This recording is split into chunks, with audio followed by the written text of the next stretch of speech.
If you, for a moment, just hear what I'm about to say, it's going to sound so f***ing obvious that it's almost comical. You made the problem. You probably can't solve it alone. Get out of your own way.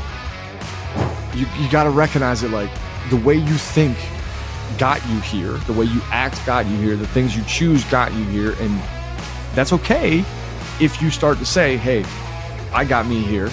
How do I get out? Well, I need some new opinions. I need some new perspectives. I need some new choices. So here's something I'm learning like now. You can't quantify 30 years until you're in your 30s. And not because like, well, now you've lived 30. I don't mean it like that. But life really just starts in your 20s past our education system, typically. Sure. So your 20s is like this crazy shit show of like, I'm going to figure it out. Yes. It really isn't. No, those questions aren't even. They're not even relevant. No. But it's kind of like late 20s, early 30s, where you actually have the first like scope of time for you to be like, oh, that's 10 years. From 25 to 35, like, oh, that's 10 years. Right. You don't really grasp. Or the first time you get invited to your 10th anniversary. 10th anniversary. It's like, people are oh my gosh, 10 years? But like life's happening, right? But you don't have enough of a like cross section to be able to say, you know, what does 5 years look like? Because when you know what 5 years looks like, you can be like, can I do this for 30? You just don't have enough longevity to really base it on anything real. Yeah. Like at 23, I'm like, oh man, like I can do anything for 10 years. Yeah. And then you get in it and you're like, fuck this, man. I don't want to do this for 10 years. So I think that's really important because then you have a way to evaluate, am I going to do this for a long time?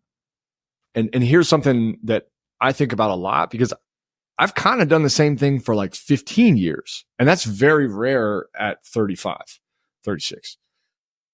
The late 30s. Late 30s. No. Blame your tongue. I could say that because I'm 52. We have this debate. It's not late 30s until 38. Okay. This is what it is, man. Still mid 30s. That sounds like a midlife crisis to me. It's not a crisis. I'm not having a crisis. Trust me, I've been through my crises. But like in many ways, I've done this for a long time. Coaching of some capacity, right? And it is something I could see myself in various ways. In various ways, in places and formats and business structures and models. But I've done it for a long time. And I got into it for the right reasons. It was passion. It was something I was excited about. And it's something I could see myself doing for 30 more years, for 40, 50 more years. That's kind of wild to say. Now, that denotes that like nothing would change. Obviously, a lot of things would need to change. But as I imagine the next level dream, as I think multiple levels up and what it could really be at the very top, I definitely come back to, I could do this for a very long time. There is something about this that is fulfilling enough to provide meaning to my life, where if it all ended and, you know, something happened, it would not be for nothing. It was not just a pursuit of me. I always felt that way about teaching as well. And I always thought a big reason for that was that the student, every semester, it's different people. And so you're almost like starting over in some capacity. You're different going into it. You're aware that you're different, but the people change. I think coaching is very much the same thing. So the audience per se is always changing. And so you always have the opportunity to stay fresh in it. Yeah, I love that about it. I believe that coaching is a behind the scenes exercise. And many of the individuals that raise their hand don't want to be in a public sphere, especially at a really high level, asking for help. But they do want it and they do need it and they do want to subscribe to it. So we get to help the highest of high performers really accelerate and change and evolve in a way that's really special. So you kind of get to meet someone in their shadows and help them drive into the light of expanding and more and like impact. And at the end of the day, we all want to make an impact. Like anybody that's successful and is like, I don't care about an impact is full of shit. It doesn't matter whether it's like the world or your little tiny node of people, I think there's always an influence and an impact that we want to make. It's an interesting point because I'm thinking of my own experience. I was a public person going through that.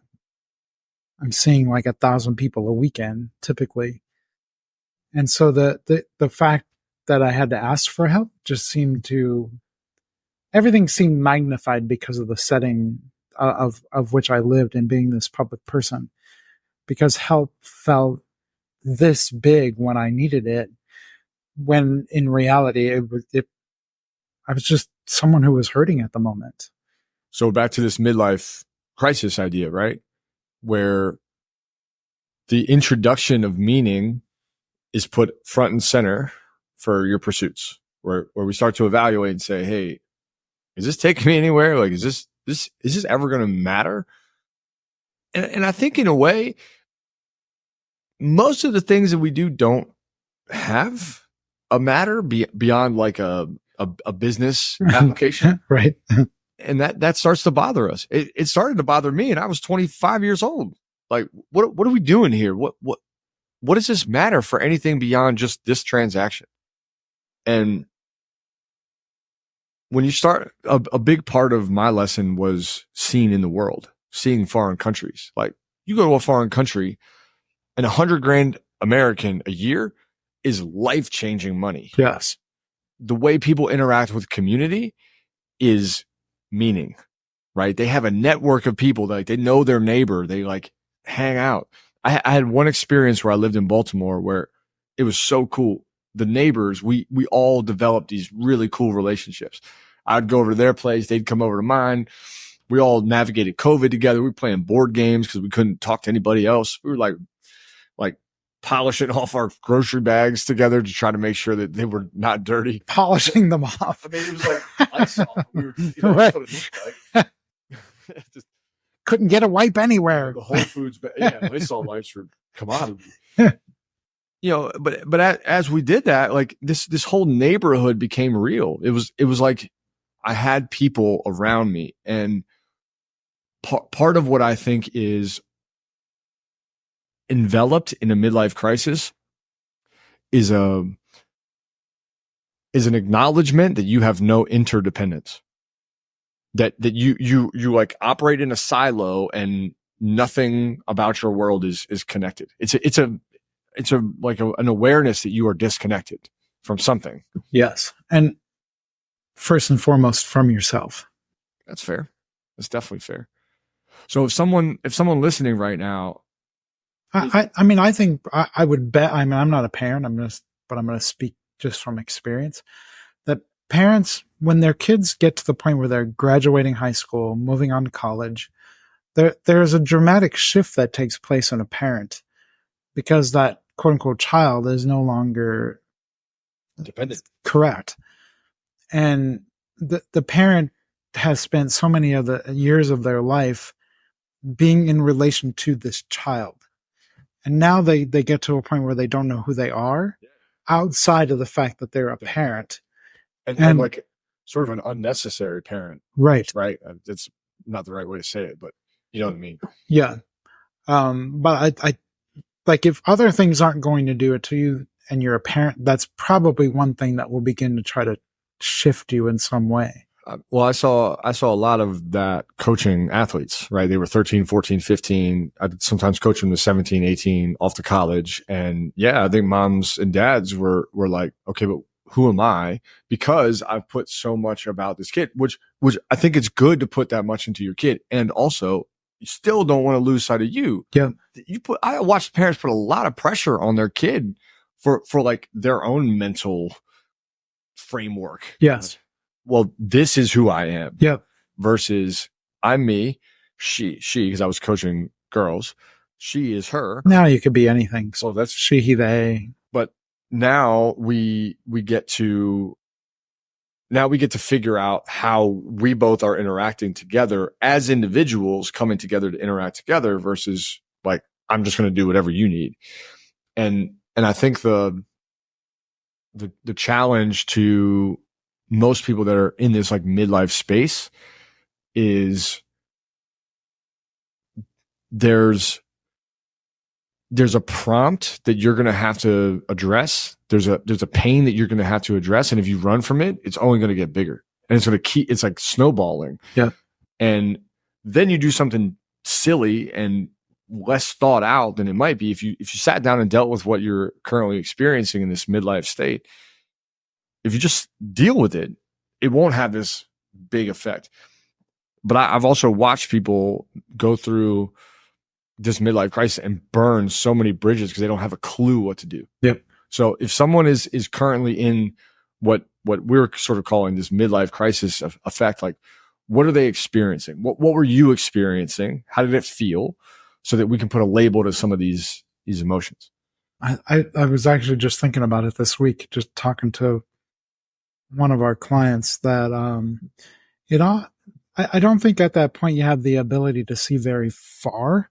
It feels like it's right here. It's like right in front of my face. And so I think there is an element of darkness to it. And most of us are not taught how to navigate darkness in our lives.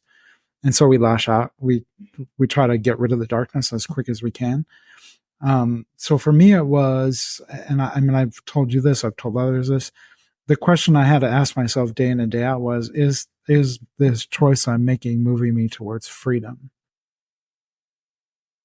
Because I had no idea whether it was or not. I just had to ask myself that question. Because everything felt so close, so near to me, the only way I could really move beyond it was keep asking myself that question. Okay, so I hear you can't see beyond your week or your weekend, right? They're like everything feels. Yeah, you're like living in the day. Okay, so you can only see the day or you can only see the week. That's great. Let's get. It often feels like depression. That's great.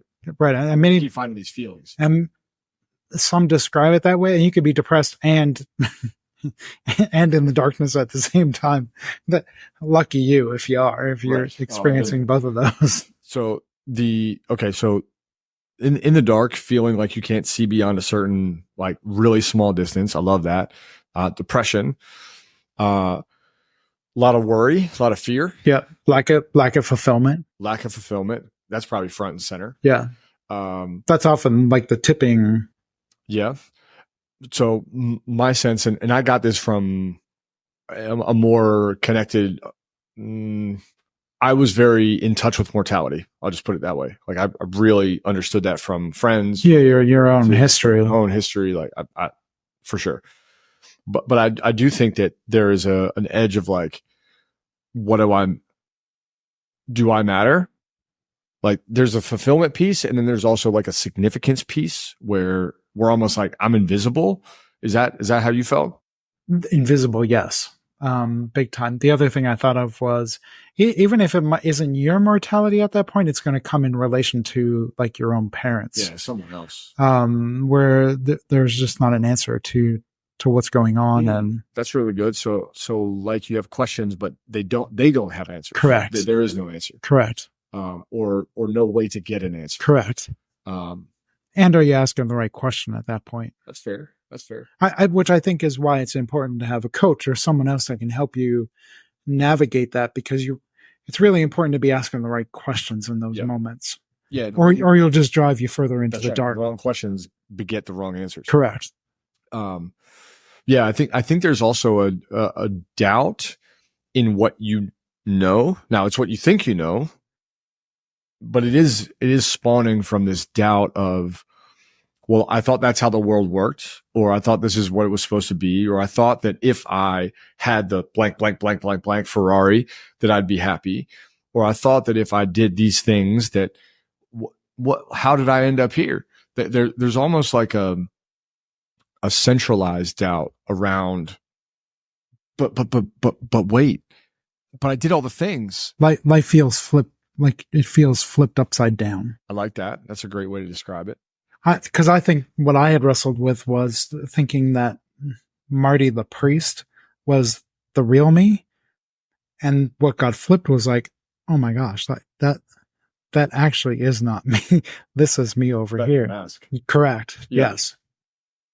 And becoming aware of that. Yeah. in a way, I felt so my crisis probably came in around like 24, 25, maybe 26, like that time period. And there was a lot going on. There was, I lost a couple friends. Your first one. My, the other one just, let's just clarify. The second one happened earlier this morning. I think in that period, I was like losing friends, which is a really unique part of my story, like to lose friends at 25. I was watching, I was spending a lot of time with people. I was pursuing writing in a way that was putting me with people that were like 75, 80, 85. And I was learning a lot about life from that perspective. So I was seeing like the other side and I was asking really good questions for that time period, where what I was starting to recognize was like their wisdom was way more superior than anyone in the middle, like 25, 30, 35, 40. They just had such a good context to all this stuff. So it really shifted the way that I was seeing the world. But in that, I was having to unlearn what I was being told. I was also unlearn is a key piece as well. Big, and really uncomfortable. Correct. Unlearn stuff. Most of our work is also unlearning. The other thing that I was experiencing was this weird isolation. I didn't anymore fit into my group. And I was trying desperately to fit into my group because I didn't want to feel like the 25-year-old that like, I didn't have the answers, but I also like, I didn't feel at home playing the charade of like, life is great. Like, it just didn't jive with me anymore. Did you make that noise at 25 too? It just felt like I was alone, and I hadn't found the next tribe for me. I hadn't found the next community. I also didn't feel good just pretending like I didn't see. Like you can't. Some things you just can't unsee. And when you start talking to 85-year-olds and people that like they're on the long side of things, you can't pretend anymore. Like, well, I guess I'll just ignore everything I've been learning for the last like 3 years. You just can't do it. Lost grandparents, recognize that I was never close to them or never really extracted information. Some of that I blame myself for. Some of that I was like, well, I can't force these things out. All of those things. Regret, I think, is a part of it. Regret's a part of it. And I've count myself as very lucky that this happened then. 25, 26, 27 is really early to have first one. The first, just keep clarifying. The first one. Because then it taught me really two things. It taught me if you want to go through this, you have to be willing to let go of who you were. That person is gone. And the fact that you're already in this place, you're already sort of submitting that person has to go. That version of you has to go. The second thing that really came up was like, if I'm going to really leverage this experience, then I have to double down on it. And it was like workshops and seminars. I was just getting into personal development in some sense. It was clear that if I stayed course with the tried and true, I was just going to end up right back where I was or not moving. And it was time to really double down on the things that a year prior, I would have been like, I'm not doing that. Like, kind of loser does that. And then I would go to those things and sit there and completely different than the version of me a year ago say like, this was exactly what I needed to experience. It wasn't so much the death of friends was not a part of it for me, but obviously I was a priest. I was doing funerals all the time. But for whatever reason, that at that time I had several funerals of people like 30 that were younger than me. And it's always a different experience when someone is younger than you, when you're doing that role. We expect it from the person who's 80, 90 years old. I mean, there's some expectation. Yeah. When someone's 34, the very last funeral I did, the person was 26, took his life.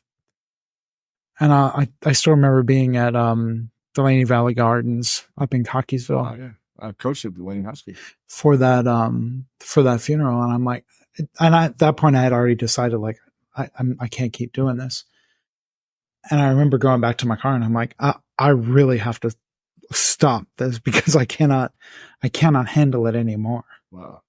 But when it's people younger than yourself, and you'll experience that as well. We all do. That becomes part of the mortality question. It's just a very different experience when it starts happening to people younger than yourself. Yeah. Yeah, I get that, man.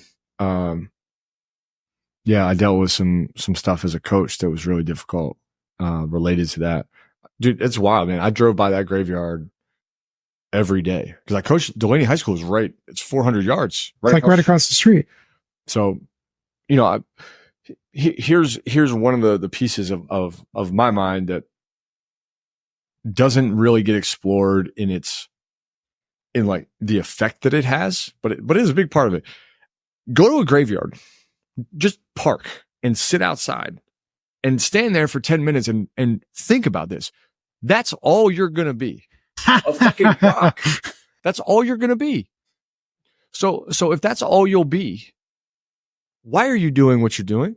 Does it matter to you? Do you feel good about it? I'm not saying we all don't have bad days. There are days where I'm like, should I even be doing this anymore? But that is not the reason that we pursue what we pursue. We pursue it because we know that we're going to be that. That's all you're going to get. Yeah. What's the saying? The most important thing on that rock is the little dash between when you were born and when you died. The dash. What did you do with the dash? Oh, that's right. What did you do in the dash? Yeah. To me, a midlife crisis is an important junction. It's a bridge. If you choose to be brave, it's a great bridge between the person you thought you had to be and the person that you can become and the person you could be. And it's normal. I think we've labeled it as something other than, but it is normal. Yeah. I also think that the problem with the midlife crisis conversation and really the transformation in personal development in general can also be that like you're supposed to become the person that like is in news articles and featured all the time. Like we're talking about like unicorn stories that now have become so in our face that's what we think success is. That's not what the other side looks like. And again, working with guys that are pulling major cash, building great businesses, got amazing teams who are also unfulfilled and seeking something deeper. It's like the river, the current is going so fast towards like, you got to build this thing that gets you in these news articles and wins these awards. And yet like you're hollow. We've got to start. Or you've created a dam where the river no longer flows. Yeah. It's just it doesn't look the way that we think it looks. And I hope that anybody that's experiencing this midlife crisis, even just conceptually, that is approaching it, that is asking questions like, what am I doing here? If there are two pieces of wisdom that I've learned, you do not have to make the transition like that. It's not snap. You don't wake up tomorrow. It won't anyway. Even if you do that, it's only another problem. You're only missing the change that is. I just feel now after like 5 years that I'm getting in some kind of a groove that nice. But 5 years, I mean, well, I'm really happy to hear that, man. That's exciting, I think.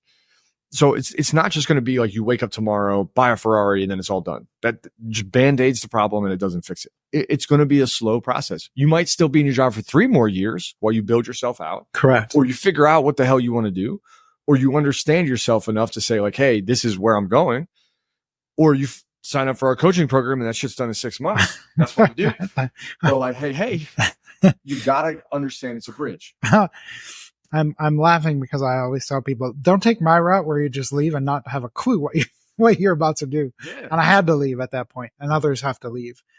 But you can start planning out what that is. You can start planning out. And actually, I think that part of what you went through and part of what many go through is like, we don't talk about it. Don't ask for help. Don't talk about it. Don't ask for help. And then that's the only option. Yeah. Right. It's like, I got to. Correct.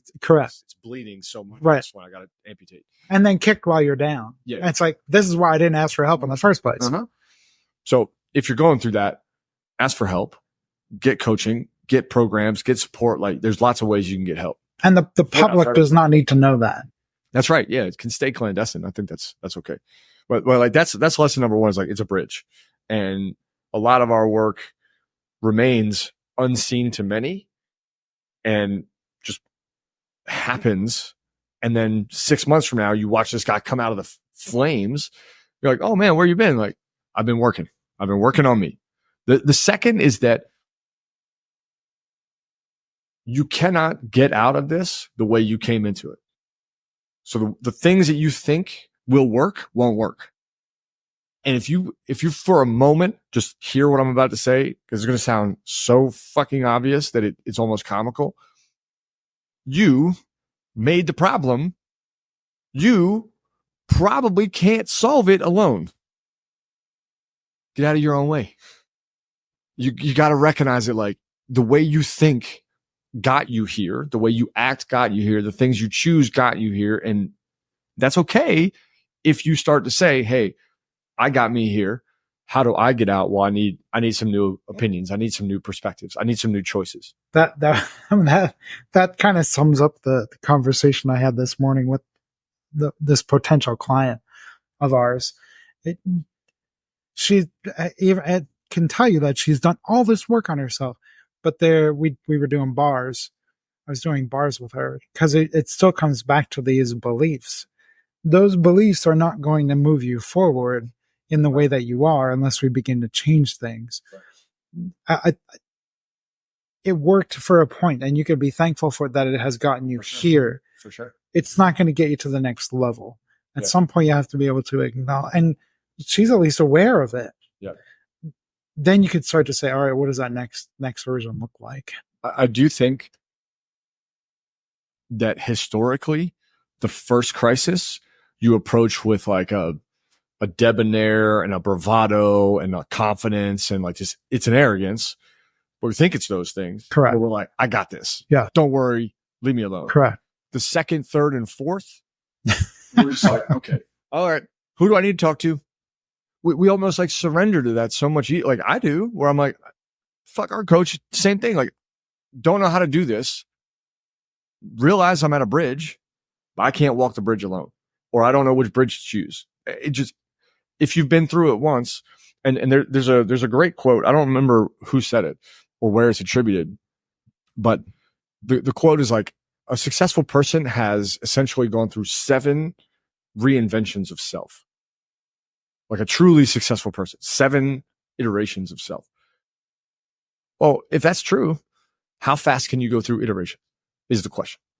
Or how long does it take before you just flip and build again and flip and build again and flip and build again? And there are definitely people. Yeah, there's clients that I was with this week where it took, I wouldn't say convincing, it took enough patience to be like, do you want to go on this journey? You can stay, you can go. I'm going either way. Do you want to come or not? We're taking a bunch of people across the river. Do you want to come across the river or you want to stay here and like hang out in purgatory?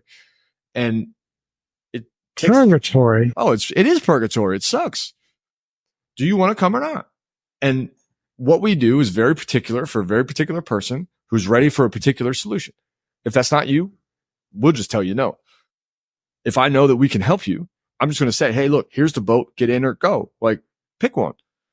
That first time, though, I think we're arrogant enough to say, like, hey, I can do it by myself. Why would I hire you guys? Like, why would I invest this much money? Correct. And yet, every single person that has invested on the other side is like, wow, I'm totally different. I feel very clear and I know my vision and I know what's next. The second and third time, you don't need that. And there are clients that come to us where before the conversation is over, before we even talk about structure or cost or timetables, before we're even done, they're like, I'm in.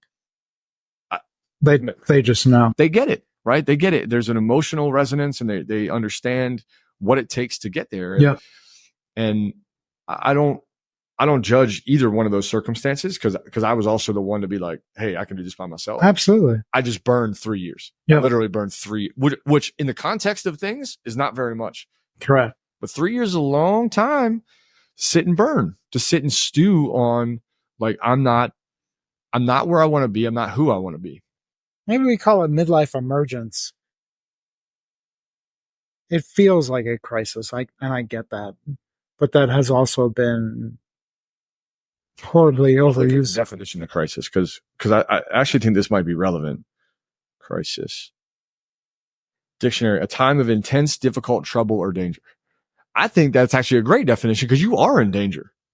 Like you are. You're something is happening to where you got to make a choice really fast. And do you want to step into, simply put, the unknown, or are you going to settle with what you have known? It's a very simple choice, but it also it's a choice between life or death at that point.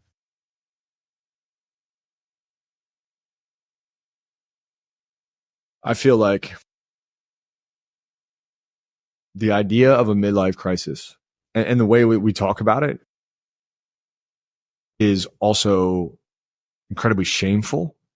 There's a lot of shame attached to it. Oh yeah, big time. Where people don't talk about it, and they're like, you can't go to someone and be like, "Hey, man, I'm having a midlife crisis." They would laugh at you. Correct.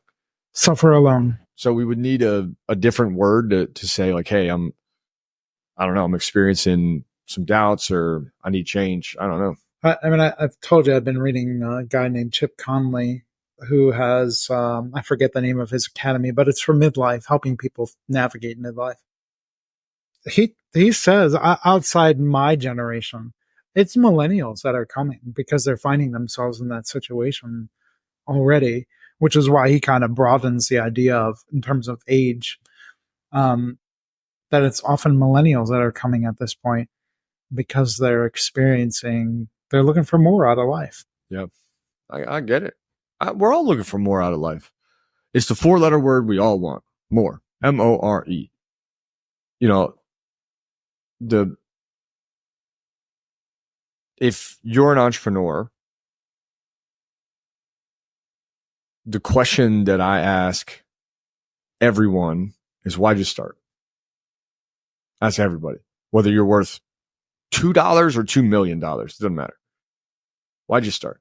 And it's fascinating to hear these answers. Why'd they start as an entrepreneur? Why they start as an entrepreneur? Because in that question lies magical fairy dust for whatever is next, right? I wanted to travel the world. When's the last time you traveled?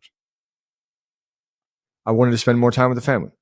When's the last time you cleared your calendar to go play at the splash pad? I didn't feel like I could ever get to the gym and make time. So I thought that, if I built a business, I'd be able to get to the gym. Okay. When's the last time you were at the gym more than twice a week?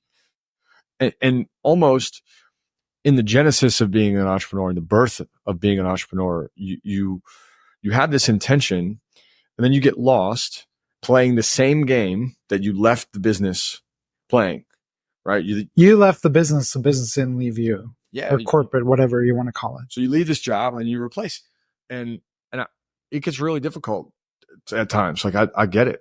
It gets difficult to reprioritize these things. We drift and we play the suction cup game with the world and what the world wants. And then we have to kind of put our boundaries back up and set lines and say, hey, I started this business because, but in that question, you also find the most pure version. Like the person that started his first business and the identity, that this is why they want to go back to a Ferrari. Cause that's like the fun part of life. It's like, hey, I had this dream. I had this enthusiasm. All right. So you've lost enthusiasm for what you do, and you've lost a love of it. You've lost a love for self. You've lost this possibility. You've lost the magic of the unknown, right? The miracle. Like we're afraid of the unknown. It's also where everything we want is. Yeah. What if this happens? I remember going to pitch competitions and standing up on stage and delivering pitches about raising capital and getting people involved.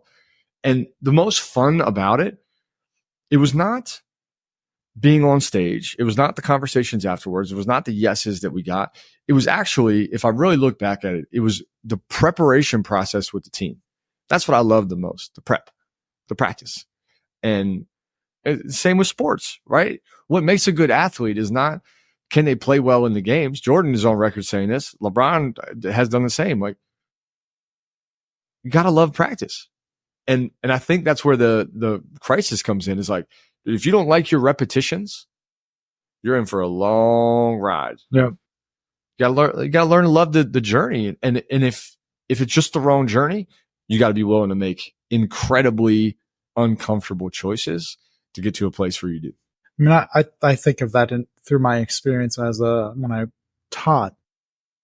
The teacher I was at the start and the teacher I was 14 years afterwards were nowhere near what it was. Oh, sure. And I could have given up after that first year because I felt like I didn't have a clue what I was doing. I'm like, what am I doing here? But I kept doing it to the point where I knew the material also well enough by the end that it almost became like a game to working with people to get them to that point where they have this breakthrough in understanding. So yeah, but it took me years to do that. Years of repetition. Yeah, the journey to a more fulfilling life is represented by the mundane. It doesn't come like there are definitely moments that are awesome in business, that are awesome in entrepreneurship, but if you want to find fulfillment, it's going to be in the most basic shit. Like it's the only place it can be, because otherwise you just chase next goalpost, next goalpost. Because I've been in conversation, I could be in this intense conversation, and something won't strike me until I'm walking the garbage out to the dumpster. Mm-hmm. Because it just happens to be in that moment that I'm free enough to hear whatever's going on inside me at that moment. It doesn't always come in that concentrated time. It comes when I'm just doing something normal and natural. Yeah. Yeah. The definition of crisis is helpful. Time of intense difficulty, trouble, or danger. And really, I think the key word there is intense. Like, my opinion is that most people don't create change at the moment that they could create change because it's not intense enough. So like, why would I go through this? Why would I jump over fire right now? Ron, like, it's not really that intense right here. Why would I jump through fire to get there? It didn't happen to me until I like couldn't breathe. Yeah. So you're breaking. Yeah. Been there. Yeah. Been there. Yeah. And that idea of here's where I find the most maturity lies. The best clients we have, the best change makers that we've worked with, don't require intensity to prompt change. They don't need that. It doesn't need to get that hard for you to be like, well, this ain't working. But you can recognize that trouble is way down the road and say, hey, okay, I can see what's coming. I need to make some change. Yeah. And that has been a journey that has taken me a lot and has been costly in a variety of different senses, to be able to say, I can see where this train is going. Before the train slaps into the wall and I'm wrecked, can I make a change now? And to me, that's real wisdom, right? To recognize that it doesn't need to be intense for you to make a change. And using that image, think about what it takes for a train to change. All they do is pull a lever, and the train changes track. Yep. I mean, it's not a drastic. They don't have to go out there and physically move the train to another track. Well, and to keep this in play, once you select change will happen. It's that simple. Once you select change is underway. And when it's not super intense, you don't need to force it. You don't need to fight as hard. There's not as much risk on the line. You can simply say, hey, yeah, you know what? I'm really unhappy in my career and I don't need to make dramatic change right now, but I can tell you in like 3 to 5 years, I'm probably going to be at burnout. Let me start working on a plan. Let me find help. Let me invest in myself to where in like year, 2 years, I'll understand what I want and who I am and what I want to build and what I want to do next. Well, you don't like, I think we are under this illusion that urgency and pressure is necessary to make a different choice. And I just don't buy that shit. Yeah. I do want to throw this out there just from my own experience. I still do this, and I've shared this with you as well. There's still a book that I go to every year. I listen to Let Your Life Speak, Parker Palmer, Quaker.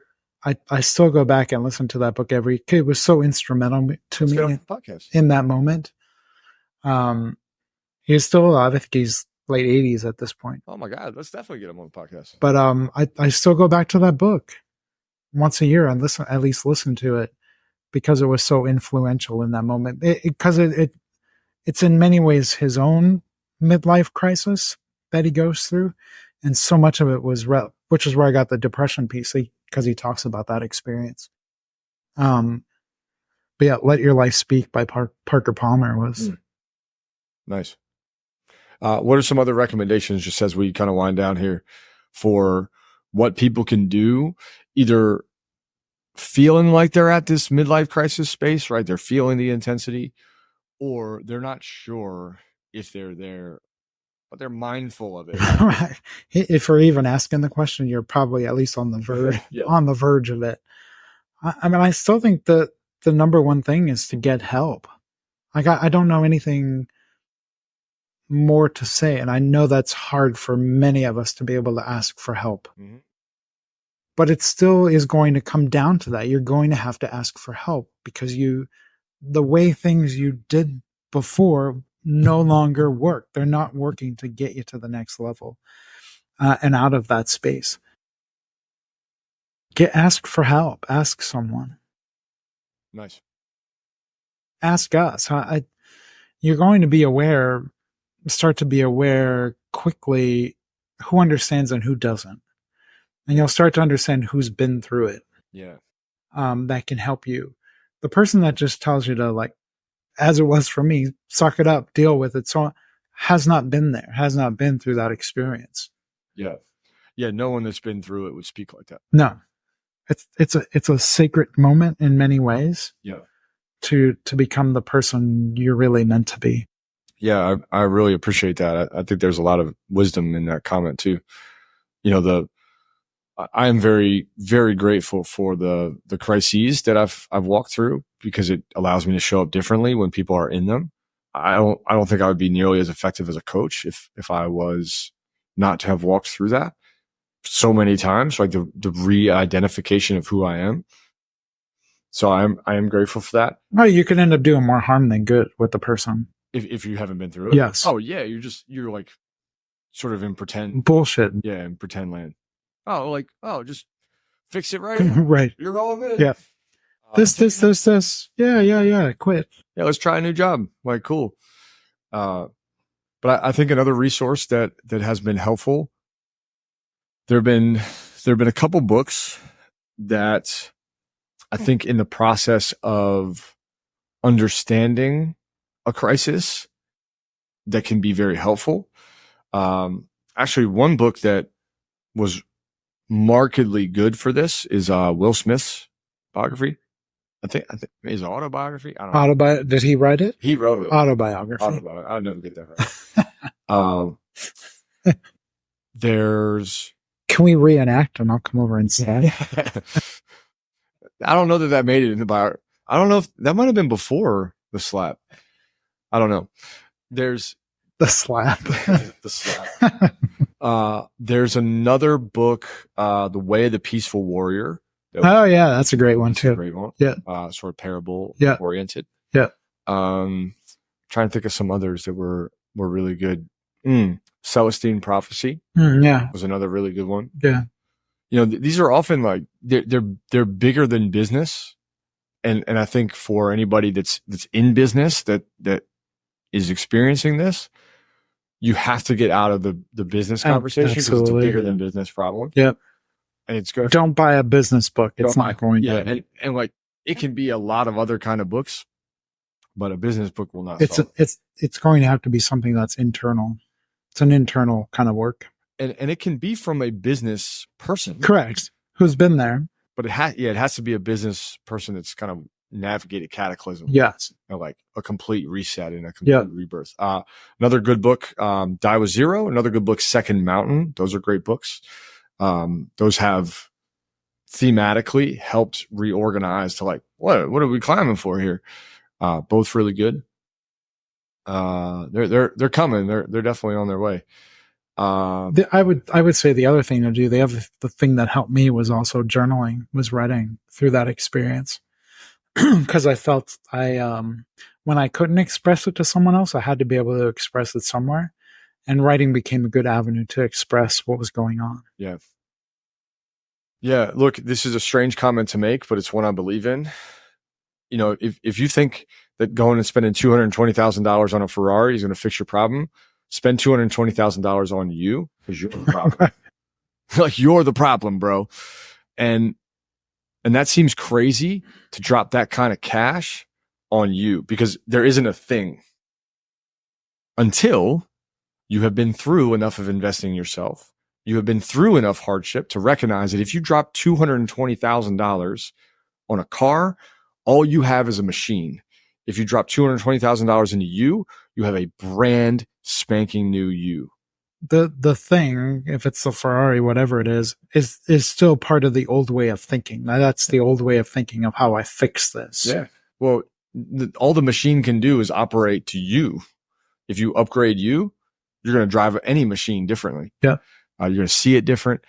It's almost like going from a black and white TV to color when you put that kind of capital into you. And again, for many people, and for much of America, right, saying drop $220,000 on you would be like, well, why the fuck would I do that? And I understand that, you know, in entrepreneur land, there's just different numbers and frequencies. But if you're playing at this level and you try to drop 220 grand to solve some dumb Band-Aid problem with a car, like a red candy painted vehicle that's going to somehow miraculously take you to a new level, it is not going to happen. It's going to be the biggest waste of your money. And more importantly, you're going to end up driving that car to the next painful, intense time of difficulty, trouble, or danger. You might as well drive. Just get yourself some edibles. Like yeah, that point. Find something different.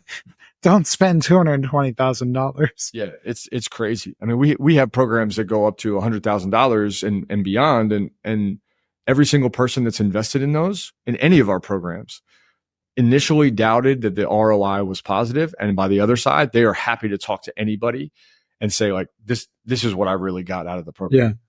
Yeah, it's wild. I also was the doubter. Like, I also was the guy that was like, I'm spending $5,000 on a vacation. I'm not spending $5,000 on a coaching program. Why would I do that? Yeah.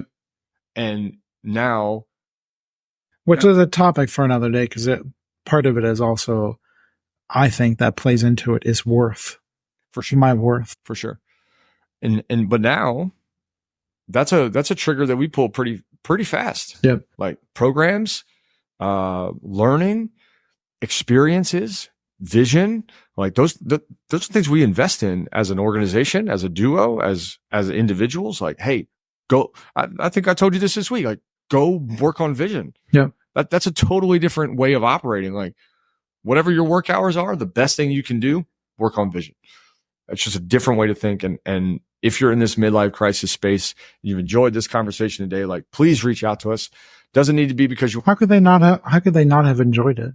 I don't know. You were here, so it obviously was great. Let's look at the data, because the show does quite well when I'm on. Well, how about we do another one right after this, and we just record a second one today. Sounds good. But no, we'll have to fill up my cup if that's fair. Yeah, fair. So listen, like, if you're tuned in and you've gotten to this part of the episode, something has landed with you, and it's your responsibility to let what landed with you create some kind of action. If there's no action from this, then it wasn't worth your time. So take some kind of action. Doesn't need to be us, but we are more than happy to create space. We created a lot of conversations in a week just to show up for people and help. Reach out to us on DM, send us a note on Instagram, go to the website, book a discovery call. There's a lot of ways you can get to us. Find us online, send us a note. There are not, at least I believe this, there are not many organizations or companies that will sit with you and make time for you without expecting something in return. Our commitment has been to help the individuals that need it most. If midlife crisis is on your heart, it's on your mind, do not go into the shadow alone. We will be here to help, whether you invest in our coaching programs, our retreats, our experiences, ever or not. We have a lot of people that have never invested in us, and we've still given as much as we possibly can. So don't let that number be an excuse for you. Reach out, let us help. Even if all we do is point you to other resources. The midlife crisis is something I've experienced.